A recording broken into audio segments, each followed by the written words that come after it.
Bugün Hüquq Müdafiətin Kərimov Teymurla bağlı məhkəmə prosesi keçirildi. Məhkəmə prosesi təxirə salındı ona görə ki, birinci instansiya məhkəməsində biz aidat disklə tanış ola bilməmişdik.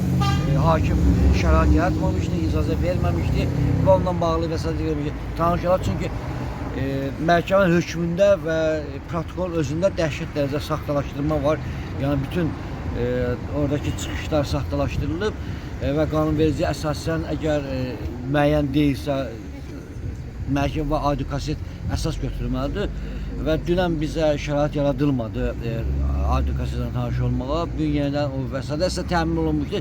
Təzədən məhkəmə aprel ayında təxirə saldı ki, həmin müddətdə biz birinci instansiya məhkəməsinin adi kaset diski ilə tanış ola və qeydlərimizi verək.